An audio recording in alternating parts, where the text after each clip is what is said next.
नमस्कार विद्यार्थी मित्रांनो, या सेशनमध्ये आपण concept and foundation of management हा जो काही टॉपिक आहे हे शॉर्टकट मध्ये डिस्कस करणार आहोत. आता बघा, हे छोटं टायटल दिसते तुम्हाला, concept and foundation of management. परंतु तुम्हाला सांगतो की 18 फेब्रुवारी 2026 ला जी काही एक्झाम झाली, या छोट्याशा बीटवर त्यांनी 3-4 प्रश्न विचारले. म्हणजे तुम्हाला याची सिरियसनेसता म्हणजे किती आहे हे लक्षात येते. आता दिसायला तुम्हाला एकच बीट दिसलं मी या लेक्चरमध्ये, पण तुम्ही जर 18 फेब्रुवारीचा 2026 ला जो काही आय टी प्रिन्सिपल गट डेप्युटी डायरेक्टरचा जो काही पेपर झाला किंवा, तर त्याच्यामध्ये या छोट्याच टॉपिकवर 3 ते 4 ऑब्जेक्टिव्ह आले. त्याच्यामुळे हे काही जे सेशन दिसते तुम्हाला, तर हे जरी छोटं दिसलं किंवा एक छोटा बीट दिसला तरी याचं इम्पॉर्टन्स खूप आहे. तर त्याच्या सगळ्या विद्यार्थ्यांना मी रिक्वेस्ट करतो की त्यांनी लेक्चर शेवटपर्यंत बघायचं. उगाच धरसोड करण्यात अर्थ नाही. मी पहिल्या लेक्चर पासून सांगतो की आपण विद्यापीठाचे विद्यार्थी नाही. धरलं फटाफट लेक्चर बघितलं, अरे इथं तुम्हाला सिरियसली एक एक पॉइंट समजून घ्यायचा आहे, एक एक पॉइंट अंडरस्टँड करायचा आहे. कारण की तुम्हाला मी सांगितलं की जर आपल्याला एक्झाम पास करायची असेल, जर 18 फेब्रुवारी 2026 ला त्या लेवलचा पेपर आला, तर आपल्याला 85च्या पुढे ऑब्जेक्टिव्ह बरोबर आणायचे आहे. म्हणून लेक्चर बघताना गडबड करायची नाही. गडबड करण्याचं हे आपण विद्यापीठ किंवा युनिव्हर्सिटीची परीक्षा देणारे विद्यार्थी नाहीत, हे लक्षात घेणं गरजेचं आहे. त्याच्यामुळे आपण हे सिरियसली ऐकणं किंवा प्रिपेअर करणं, मी मी असं म्हणत नाही की मी खूप हुशार आहे तुम्हाला शिकवणार की माझंच ऐका. ज्याचं कोणाचं तुम्ही लेक्चर ऐकसाल किंवा ज्या कोणाच्या टीचरचं मटेरियल आहे, तर ते सिरियसली करा, सांगायचा उद्देश नाही. तर सर मग सांगितलं म्हणजे तुमचंच लेक्चर सिरियसली असं नाही, मी म्हणत सुद्धा नाही. तर जे काय तुम्ही पण सांगायचा उद्देश की आपण सगळे हे विद्यापीठाची परीक्षा देणारे विद्यार्थी नाहीत. तर बऱ्याच गोष्टी या माझ्या छोट्याशा एक जनरल एक्झाम्पलवरून तुम्हाला कळल्या असतील. तर आता कुठलाही टाइमपास न करता लगेच आपण सुरुवात करू. की मी सांगितलं की 18 फेब्रुवारी झालेल्या एक्झाम मध्ये 3-4 प्रश्न आले या छोट्या टॉपिकवर. मग त्याची सिरियसनेस आपण लक्षात घेतली पाहिजे. आता मॅनेजमेंट म्हणजे काय? आता मॅनेजमेंटच्या एन नंबर ऑफ डेफिनेशन दिलेलं आहे, तर त्याची एक मी फक्त जनरल डेफिनेशन दिली. कारण की जे काही वेगवेगळे हे आहेत फिलॉसॉफर, त्यांनी वेगवेगळ्या डेफिनेशन दिल्या, म्हणून त्याची फिक्स डेफिनेशन अशी जगात नाही. तर एक आपल्याला जनरल डेफिनेशन मी इथं कन्सिडर केली. Management is the process of planning, organising, leading and controlling the resources like people असू द्या, money, material, time, to achieve specific goal efficiently and effectively. म्हणजे मॅनेजमेंट अशी एक गोष्ट आहे की आपल्याला प्लॅनिंग करायचं, ऑर्गनायझेशन करायचं, लिडिंग करायचं आणि controlling the different resources to achieve the specific goal. एखादा स्पेसिफिक गोल अचीव करण्यासाठी त्याला आपल्याला डिफरंट रिसोर्सेस यूज करायचे आहे आणि ते कसे इफेक्टिव्हली सुद्धा यूज करायचे आहे, त्याला आपण मॅनेजमेंट असं म्हटलं. आता एक मी आता इथं management according to Henri Fayol याची फार फेमस डेफिनेशन आहे, त्याच्यामुळे मी इथं कन्सिडर केले ना. तर हेनरी फायलची सब डेफिनेशन आपण का केली, तर त्याच्यामुळे ते एक्झाम मध्ये येऊ शकते आणि ते फार फेमस डेफिनेशन. म्हणजे कोणत्याही रेफरन्स बुक मध्ये हेनरी फायलची डेफिनेशन तुम्हाला दिसणार. हा फ्रेंच मायनिंग इंजिनियर होता, त्याने एक डेफिनेशन केली. To manage, management means to manage is to forecast, plan, organise, command, coordinate and control. म्हणजे POCC असं लक्षात ठेवतो. म्हणजे पी म्हणजे काय, प्लॅनिंग असेल, O म्हणजे ऑर्गनाइज असं, C म्हणजे कमांड, दुसरा आणखी C म्हणजे कोऑर्डिनेट आणि पाचवा C म्हणजे कंट्रोल. तर हे POCC, POCCC एवढं जरी लक्षात ठेवलं तर बाकी काही विनाकारांचं वाचायचं नाही. P म्हणजे काय, प्लॅनिंग असते दुसरं किंवा प्लॅन असते, O म्हणजे ऑर्गनाइज असते, C म्हणजे कमांड असते, आणखी एक C म्हणजे कोऑर्डिनेट असते आणि शेवटचा C म्हणजे कंट्रोल असते. तर हेनरी फायलची फेमस डेफिनेशन आहे, त्याच्यामुळे मी इथं मेन्शन केलेली आहे आणि ती एक्झाम मध्ये येऊ शकते, म्हणून ते मी त्याची स्पेसिफिक लिहिली. आता कॅरेक्टरिस्टिक ऑफ मॅनेजमेंट, मॅनेजमेंटच्या कोणकोणत्या, आता मी इथे किती लिहिले, 1 2 3 4 5 6, मग 6च आहेत का, तर नाही, हे जनरल कॅरेक्टरिस्टिक. कुठलीही कॅरेक्टरिस्टिक पॉझिटिव्ह अँगल नाही उद्या आपण ते एक्झाम मध्ये त्याला रॉंग करणार नाही. म्हणजे का, गोल ओरिएंटेड, ऑब्विसली विनाकारण आपण मॅनेजमेंट करत नाही, कोणत्या काहीतरी गोल असते. नंतर युनिव्हर्सल प्रोसेस, युनिव्हर्सल आहे कारण की मॅनेजमेंट कुठेही ऍप्लिकेबल पडते. स्कूल असू द्या, शेती असू द्या, टीचिंग असू द्या, ऑफिस असू द्या, कंपनी असू द्या, म्हणजे ते काही युनिव्हर्सल प्रोसेस आहे, कुठेही ऍप्लिकेबल असते मॅनेजमेंट प्रोसेस. ग्रुप ऍक्टिव्हिटी, एकट्यानं मॅनेजमेंट होत नाही, सगळ्यांचं कोऑर्डिनेशन आवश्यक आहे, त्याच्यामुळे ग्रुप ऍक्टिव्हिटी. डायनामिक फंक्शन म्हणजे काय, फिक्स असं नसते की चेंज अकॉर्डिंग टू नीड, ते चेंज होत असते, सिच्युएशन आणि नीडनुसार चेंज होत असते, म्हणून त्याला आपण डायनामिक फंक्शन असं म्हटलं. इंटिग्रेटिव्ह प्रोसेस, सगळ्या म्हणजे काय, मी पहिले सांगितलं एकट्यामुळे मॅनेजमेंट होत नाही. एन नंबर ऑफ पीपल जेव्हा इन्व्हॉल्व होतात ते आणि त्यांचं कोऑर्डिनेशन करून जेव्हा इफेक्टिव्ह किंवा स्पेसिफिक गोल अचीव होतो, त्याला आपण इंटिग्रेटिंग ग्रेटिव्ह प्रोसेस असं म्हणतो. मल्टीडिसिप्लिनरी, एकच डिसिप्लिन असते का मॅनेजमेंट मध्ये, नाही, एन नंबर ऑफ डिसिप्लिनचं कंबायनेशन असते किंवा एन नंबर ऑफ गोष्टी किंवा एन नंबर ऑफ फील्ड्स तिथे येत असतात, त्याच्यामुळे आपण त्याला मल्टीडिसिप्लिनरी असं म्हटलेलं आहे. नंतर क्लासिफिकेशन ऑफ मॅनेजमेंट, आता बेस ऑन द लेवल आणि scope of the activity. Base on the level मध्ये तीन असतात: top management, middle level management किंवा lower level manage, first level किंवा त्याला सुपरवायझरी मॅनेजमेंट म्हणजे टॉप, मिडल आणि लोअर.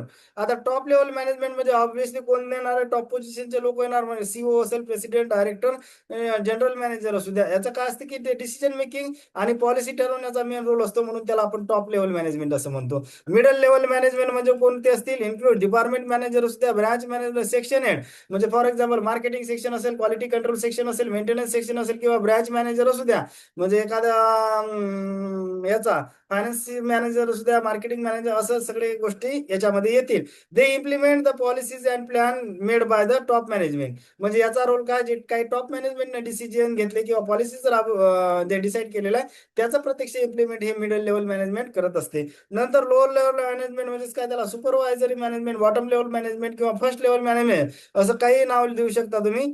आता बघा, include supervisor, foreman, team leader. आता सुपरवायझर आणि फोरमॅन मध्ये एक फरक असते. फोरमॅन हा जनरली इंडस्ट्री किंवा टेक्निकल ऍक्टिव्हिटीच्या रिलेटेड जो वर्करवर प्रत्यक्ष देखरेख करतो त्याला फोरमॅन म्हणतात. आणि सुपरवायझर म्हणजे काय? सगळी एक जनरलाइज गोष्ट आहे, म्हणजे नुसतं इंडस्ट्री आणि टेक्निकल ऍक्टिव्हिटीज नाही, सगळ्या गोष्टीचं सुपरवायझर म्हणजे वर्करवर ठेवून जे काही सुपरवाइज करते त्याला सुपरवायझर म्हणतात. आणि team leaders, they directly supervise the worker and daily operation, म्हणून त्याला आपण काय म्हणतो की डेली ऑपरेशन परफॉर्म करण्याचं वर्कर थ्रू हे कोण करत असते? लोअर लेवल मॅनेजमेंट किंवा सुपरवायझरी मॅनेजमेंट किंवा त्याला फर्स्ट लेवल मॅनेजमेंट आपण म्हणतो.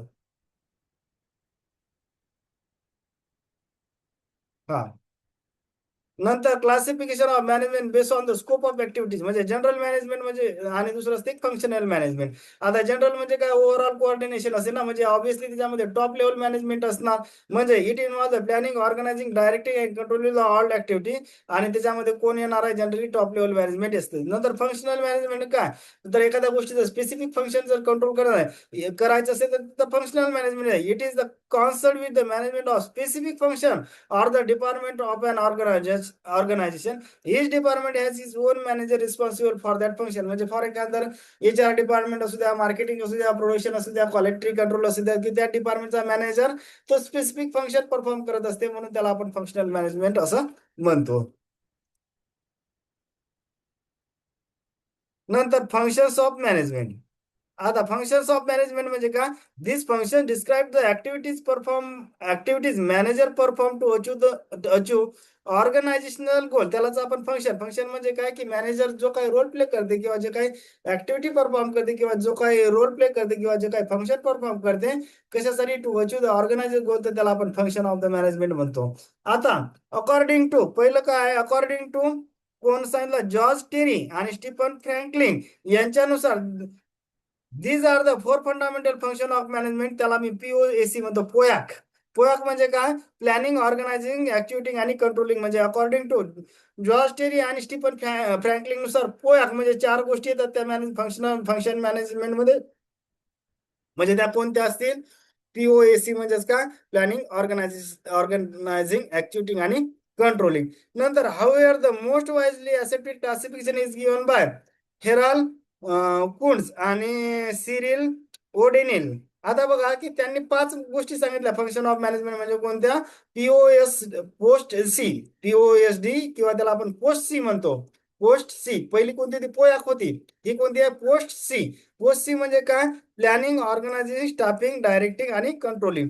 नंतर according to Henri Fayol the function of the management are represented by POCCC. आपण पहिले डेफिनेशन सुद्धा हेनरी फायलची बघितली. POCCC म्हणजे काय? प्लॅनिंग, ऑर्गनायझिंग, कोऑर्डिनेटिंग, कंट्रोलिंग आणि कमांडिंग. नंतर सगळ्यात महत्वाची, याच्यावर फिक्स बऱ्याचदा प्रश्न येते की व्हेरॅज लुथर गुलिक आणि Lyndall Urwick has given the keyword, म्हणजे काय? पोस्ट कॉर्ड बी म्हणतो आपण त्याला. POSDCORB. POSDCORB. POSDCORB असं.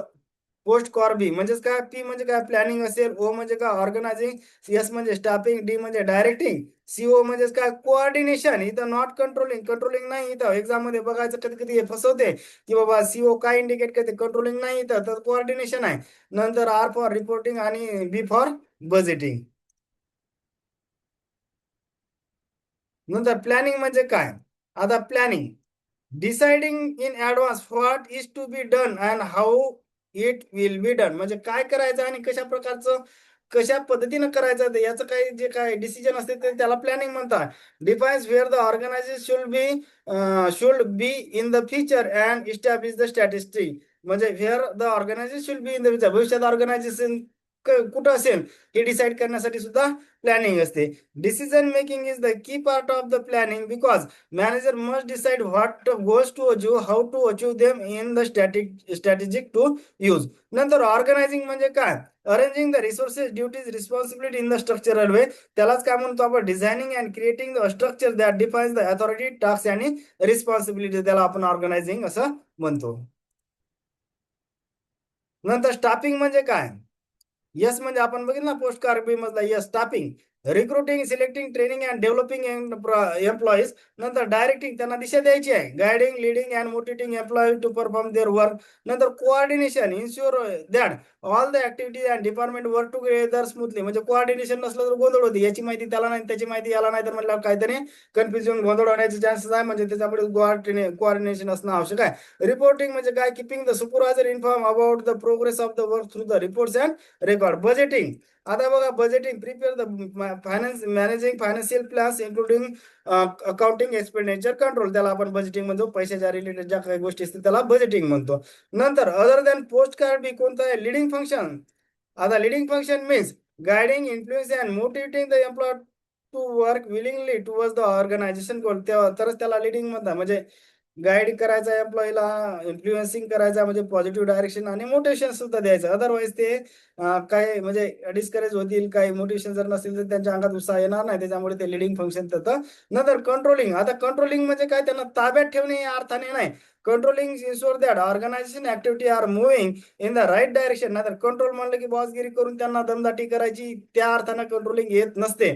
नाहीतर कंट्रोलिंग म्हणल्यावर वरच्या खालच्या ज्युनियर लोकांना दबाव देऊन काहीतरी, त्या अर्थानं इथं कंट्रोलिंग आलेलं नाही, हे लक्षात घ्या. Controlling ensure that organisational activity are moving in the right direction and goals are achieve as a plan. Ensure that the actual performance correspond what is desire. म्हणजे आपण जे काही डिझायर्ड आवश्यक आहे त्या डायरेक्शन आपलं ऍक्च्युअल परफॉर्मन्स होत आहे का नाही ते पाहणे म्हणजे कंट्रोलिंग. नाही तर कंट्रोलिंग आला की ज्युनियरला दमदाटी करणे, टार्गेट देऊन त्यांना पिळवणूक करणे, त्या अर्थाने आलेला नाही, हे लक्षात घेणं गरजेचं आहे. होप करतो की बऱ्याच गोष्टी फास्टमध्ये समजल्या असतील तर चॅनलला लाईक, सबस्क्राईब आणि शेअर करायला विसरू नका. थँक्यू.